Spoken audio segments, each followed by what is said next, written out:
They were the best-dressed cops on television. Who do you think you are to ask us to beg for your help? Let's nail this pig. Detectives Sonny Crockett and Ricardo Tubbs were just as sexy and hip as their Gold Coast backdrop. No police precinct has ever looked this good. Score strictly not his style. These well-heeled cops became well known for their forward fashion sense, and the Miami Vice look quickly became the fabric of men's style in the 80s. It changed the way men dressed in the world. It opened up men's closets to the possibility of color, of comfort. Jody Tillen was the costume designer for the first season. In her early conversations with executive producer Michael Mann, it was clear fashion would play a critical role in the show.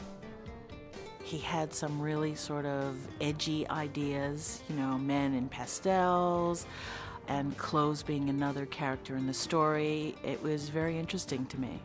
The cover of GQ. True, few cops could afford Italian suits and $200 haircuts, but Crockett and Tubbs weren't ordinary cops. Their clothes had to reflect their day jobs. They had to be involved with drug dealers who spent their money on clothes, jewelry, cars, and women. So I had to make them totally mesh into that world in a comfortable way. Scraping by on 4 hours sleep a day, living undercover for weeks at a time. Dealer this week, outlaw biker the next. If it's Tuesday, I must be working drugs. Don Johnson's character, Sonny Crockett, was a beach bum cop, more comfortable in a pair of shorts and flip-flops than silk suits. His style was studied casualness, fitting for a guy fighting drug lords by day, living on a boat by night. Well, I used to keep his T-shirts in the costume department on a pile on the floor so that they would have the exact wrinkles and look kind of sloppy. He never wore a belt, he never wore socks. He did the least amount to look that way because he was a beach guy. I got a job. Woo! And Tubbs came from New York. He was much more formal. He was more self-conscious in his dressing. He chose his tie. He chose his shirt. Crockett threw on the cleanest thing in the morning. I don't know how this is going to work, Tubbs. I mean, you're not exactly up my alley, style and persona-wise. In the beginning, Tillen says, Don Johnson fought against high fashion.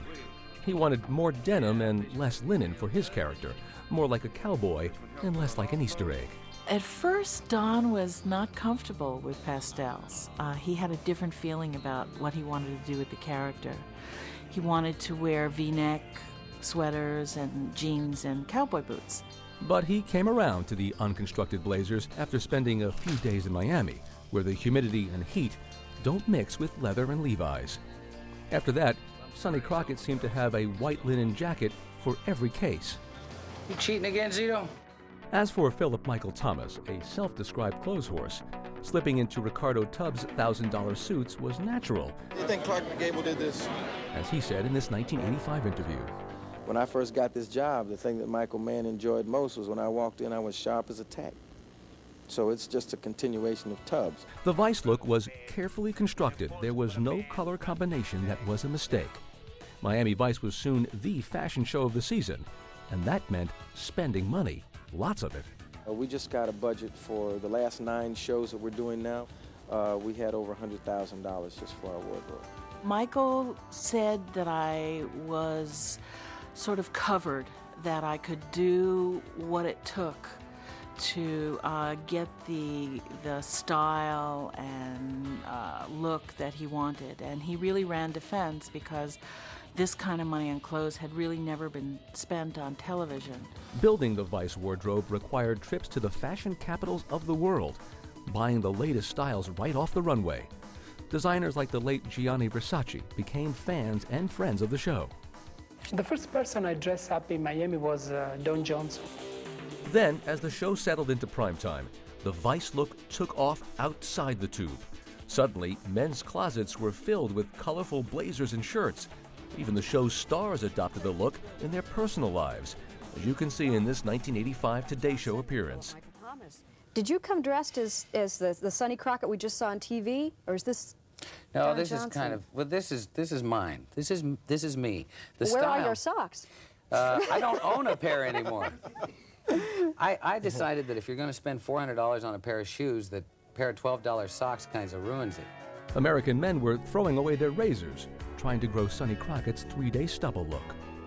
Someone said, why does Crockett always have stubble? And I said, well, he seldom, if ever, wakes up in his own bed. So therefore, he doesn't have his shaver and things like that. 3-day stubble, no belts, no socks. They broke the rules of fashion on purpose. Miami Vice wasn't just a TV show. It was the trendsetter of the 80s, influencing how both television shows and their viewers looked. 20 years later, when people think of 1980s style and fashion, they still think of Miami Vice.